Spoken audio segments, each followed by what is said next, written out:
Assalamualaikum Ustaz. Waalaikumsalam warahmatullahi wabarakatuh. Berbicara tentang fasik, saya nggak pernah bicara fasik tadi, saya bicara tahajud. Pertanyaan yang lain, munafik, bagaimana jika kami yang baru mau berhijrah namun nafsu kami masih sangat tinggi dikarenakan kami masih mudah, karena itu kami masih sering sekali berbuat baik terus maksiat. Bagaimana pendapat Ustaz? Saya sudah tahu. Ya sudah, kalau sudah tahu kenapa nanya? Aneh ini orang. Sudah tahu tapi nanya. Kurang sehat kayaknya. Baik. Saya sudah tahu katanya perbanyak puasa sunnah, namun saya masih saja terbayang maksiat karena nafsu. Apa yang harus saya lakukan? Baik, yang pertama adalah Quran surah ke-66 ayat yang ke-8. Itu ditafsir di Quran surah ke-4 An-Nisa ayat ke-17 sampai dengan ayat 18. Kemudian dilanjutkan ke Quran surah ke-3 Ali Imran ayat 185. Yang di situ ditafsirkan di Quran surah ke-7 ayat 34. Ini yang paling efektif untuk menghambat diri kita berbuat maksiat. Baik. Yang pertama, setiap orang punya pilihan berubah. Punya pilihan. Jadi kalau Anda bisa memilih yang baik, kenapa Anda memilih yang buruk? Karena itu manfaatkan peluang itu sampai dengan nanti batas kehidupan terakhir kita. Apa batas kehidupan terakhir itu? Itu ketika ajal menjemput. Quran surah ke-7 ayat 34. Walikulli ummatin ajal. Setiap umat itu, bukan cuma kita, semua umat itu punya ajal. Ajal itu batas akhir usia yang dirahasiakan oleh Allah, tidak diberitahu supaya kita bisa bersemangat kemudian menggali bekal-bekal terbaik untuk pulang. Kalau diberitahu, Anda nggak akan semangat menjalani urusan dunia. Itu namanya siapa? Sayyib.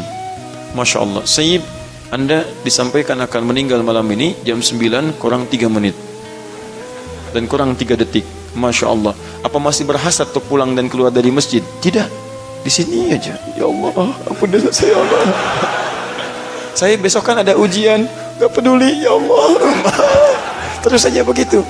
Makanya diberikan hal yang gaib sifatnya supaya serius mendekat kepada Allah Subhanahu wa taala. Tapi supaya juga tidak sembarangan. Hati-hati, tidak sembarangan. Karena itu bagaimana cara ajal itu diambil? Ada maut namanya. Quran surah ketiga ayat 185. Kullu nafsin dha'iqatul maut. Setiap jiwa itu akan merasakan kematian. Dha'iqah itu bukan hanya merasakan, tapi semua yang merasakan itu nanti akan punya rasa. Tapi tidak setiap yang punya rasa punya persiapan. Ingat baik-baik. Ada yang punya rasanya itu 5 menit sebelum meninggal. Karena 5 menit sebelum meninggal nyawa sudah di kerongkongan, sudah tidak punya persiapan. Akhirnya tidak ada persiapan untuk kembali berubah jadi lebih baik. Ada yang rasa-rasanya Masya Allah sepekan sudah merasa. Ada yang besoknya meninggal sehari sebelumnya sudah merasa. Bahkan mengumpulkan saudara, nyampaikan ini dan itu dan seterusnya. Dan banyak sekali teman-temannya seperti itu, ulama-ulama saleh.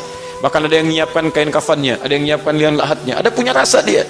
Dan diberi persiapan oleh Allah untuk bisa membiasakan itu. Saya pernah dengar kisah, dan ini kisah nyata, disampaikan langsung oleh bagian dari keluarganya. Dan saya menjadi saksi ketika ditelepon wafatnya. Itu teman-teman sekalian, ada seorang ibu, itu ahli ta'lim. Dan saya wasiatkan, berikan nasihat yang kuat kepada para akhwat ibu di belakang supaya memegang teguh juga nilai-nilai kebaikan ini. Itu cinta sekali dengan ta'lim. Ikut sana, ikut sini. Dan suaminya soleh, anaknya juga baik-baik.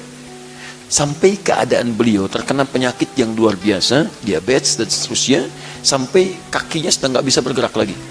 Keadaan sudah lumpuh. Tapi tahukah Anda apa yang terjadi?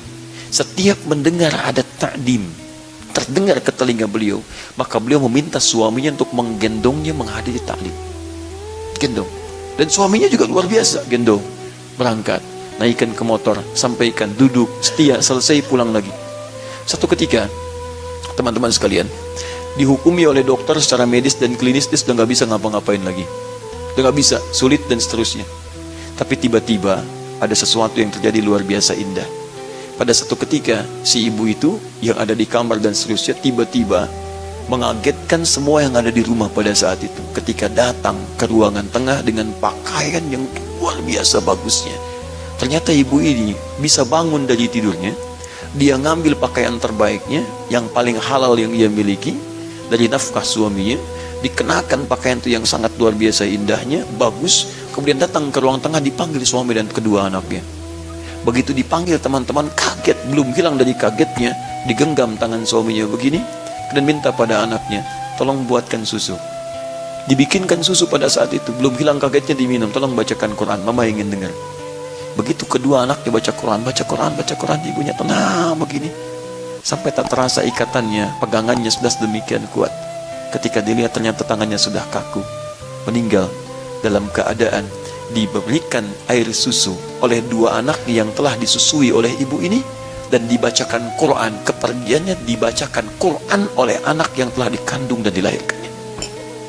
Anda bayangkan, kita tidak bisa mengelak dari kematian, tapi kita bisa mempersiapkan diri meninggal dalam keadaan yang terbaik. Maka itu kata para ulama, jika Anda tergerak untuk berbuat maksiat, bayangkan seketika akan diwafatkan oleh Allah Subhanahu wa Ta'ala. Itu yang paling mudah. Teman-teman yang kerja baik di Pusi atau tempat lain, kalau ada tawaran kontrak yang tidak baik, yang tidak jelas, bayangkan ketika Anda tanda tangan, Anda diwafatkan pada saat itu. Itu akan menjaga diri Anda. Dan ingat baik-baik, rezeki itu nggak akan tertukar. Nggak akan tertukar. Anda mustahil diwafatkan kalau rezeki Anda belum diberikan secara sempurna. Anda cari yang halal, dapatnya segitu. Anda cari dengan yang haram, dapatnya segitu. Kalau bisa dengan yang halal, kenapa cari yang haram?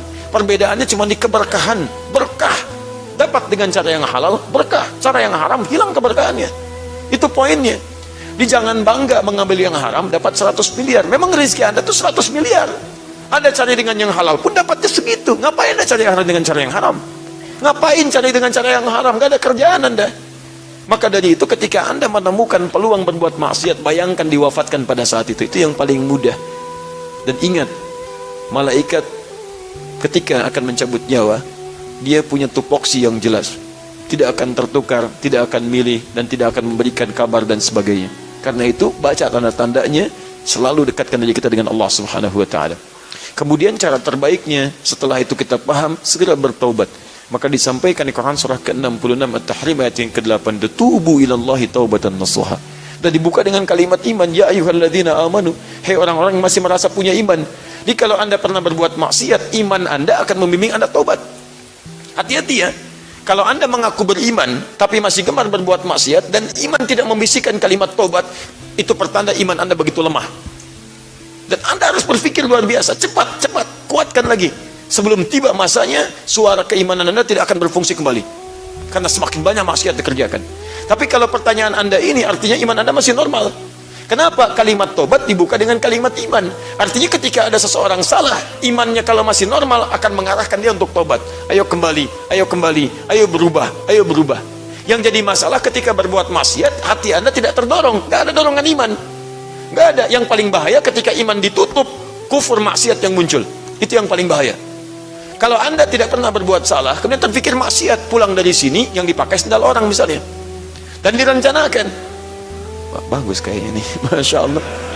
Begitu pulang dia pakai, sebelumnya nggak pernah pakai sendal orang. Atau misalnya pulang sendal hilang sendal. Begitu hilang sendal ditungguin, nggak ada yang pulang nih. Nah, baik pulang semuanya. Begitu pulang semuanya, ini ada sendal nih, sisa di sini. Lumayan saya pakai lah. Kalau Anda belum pernah pakai sendal orang, itu iman Anda akan mengatakan, jangan. Walaupun ini ada yang tersisa, tapi itu bukan punya kamu. Jangan. Ada suara.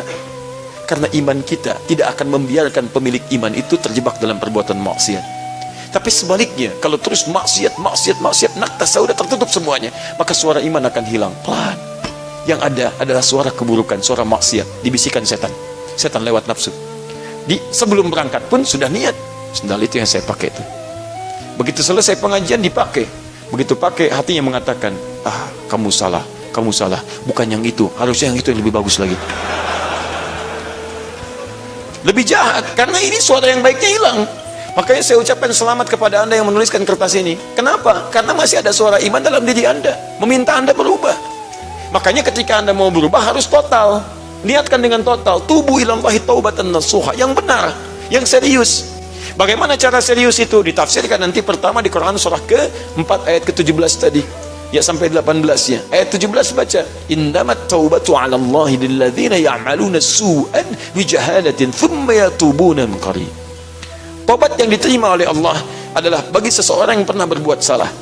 Salahnya disebut dengan jahalah. Jahalah itu terbagi dua. Yang pertama memang nggak tahu itu dosa. Nggak tahu dosa. Nikmati misalkan acara gosip, macam-macam dan sebagainya. Kok nikmatin gosip? Itu dosa tahu? Nggak tahu. Nah karena nggak tahu, dia menyaksikan itu. Setelah tahu, dia pindah, saya tobat, ya Allah, itu jahalah namanya. Ya, mamah tidak kakak, alhamdulillah mah tidak seperti tante itu tuh. Sama, mamah juga dosa. Kasih tahu, tidak baik menyebutkan orang lain. Kembali. Ada yang kedua, jahalah kedua itu memang sudah tahu dosa, cuman dikerjain juga. Ini yang banyak. Sudah tahu salah, dikerjain. Kayak es batu ditiupin. Ya, jadi bohong, dusta, dosa enggak? Udah tahu dosa, dikerjain juga. Silakan cek, gosip itu tahu dosa, sudah tahu dosa, dikerjain juga. Itu jahalah namanya. Ketika Anda terjebak pada yang seperti itu, maka segera bertobat. Tsumma yatubuna min qarib. Dia cepat bertobat. Tobat yang pertama itu disegerakan. Segerakan. Di ketika berbuat maksiat, seketika tobat. Astagfirullah, astagfirullah. Nah, kalau kebiasaan seperti itu, lama-lama kalimat tobat akan dominan dalam diri kita dan menekan perbuatan maksiat itu. Lama-lama, kalau awal-awal mau dikerjakan, astagfirullah, astagfirullah. Lama-lama kalimat istighfar hadir dalam jiwa, kelama-kelamaan bukan dikerjakan, tapi saat melihat, sudah istighfar, astagfirullah. Saat mendengar, sudah anti, astagfirullah. Kalau Anda nggak percaya, silahkan. Bahkan kalau niat Anda maksimal mendekat kepada Allah, ingin berubah total, mengambil rumus Quran surah keempat, ayat ke-100 di situ, maka indah sekali kalimatnya, saya tuliskan dulu. Wa may yakhruj min baitihi, pertengahan ayat, muhajiran ilallahi wa rasuli thumma yudrikul maut faqad waqa'a ajruhu 'ala Allah. Perhatikan kalimatnya. Atau saya baca dari awal, wa may yuhajir fi sabilillah yajid fil ardi maragaman katsiran was'a. Siapa yang mau berubah karena Allah, total dia berubah, dia niatkan karena Allah. Kata Allah, kalau masih ada waktu hidupnya, saya jamin, pertama saya berikan ketenangan dalam jiwanya. Anda nggak percaya, silakan. Anda nggak pernah ke masjid, kumpul-kumpul dengan orang, tiba-tiba Anda ke masjid. Begitu Anda ke masjid, akan terjadi ketenangan dalam jiwa. Perbedaan. Akan ada kenamaian, nikmat. Dulu kumpul-kumpul nggak jelas, sekarang ikut taklim. Awal-awal nggak enak, tapi lama-kelamaan ada sesuatu yang berbeda dalam jiwa kita. Setelah itu, muraghaman katsiran. Allah ganti segala hal yang dianggap rugi. Ini artinya, ketika Anda berhijrah, boleh jadi ada bagian dari dunia yang terasa ditinggalkan. Tadinya sekian, tiba-tiba dapatnya hilang. Tadinya riba ditinggalkan, tiba-tiba begini. Tapi nanti Allah akan berikan berkah yang lebih daripada sebelumnya. Tapi kalau Anda tiba-tiba hijrah total dan wafat pada saat itu, wa may yakhruj min baitihi muhajiran ilallahi wa rasuli thumma yudrikul maut, kemudian wafat pada saat itu, baru niat wafat, faqad waqa'a ajruhu 'ala Allah. Taubatnya diterima, wafatnya dalam keadaan mendapatkan pahala dan dijamin surga pada saat itu. Dan itu ayat di antaranya mengisahkan tentang orang-orang yang dulunya pernah berbuat maksiat, bahkan pernah bunuh 100 orang di antaranya. Begitu dia bunuh, dia tobat, datang ke majelis ilmu, di pertengahan meninggal. Begitu wafat di pertengahan, sekalimat tobatnya di tiap jalan diterima oleh Allah. Langkahnya menghadirkan pahala. Begitu dia bertobat, diterima tobat, gugur dosa. Langkahnya hadir pahala, wafat dengan pahala, masuk surga. Masuk surga. Anda bayangkan, bunuh 100 orang, masuk surga. Anda tuh nggak pernah bunuh orang, masa nggak bisa masuk surga? Siapa yang pernah bunuh orang? Angkat tangan. Mana polisi? Ada polisi di sini. Ada peluang, teman-teman. Kenapa Anda nggak ambil peluangnya? Banyak orang berbuat salah pada saat itu dan dia bisa berubah. Kenapa kita nggak bisa berubah? Karena itu tadi, ayo cepat bertobat. Tidak ada orang manusia yang hidup di muka bumi tanpa salah, kecuali yang dijaga oleh Allah Subhanahu wa taala dari para nabi dan rasul.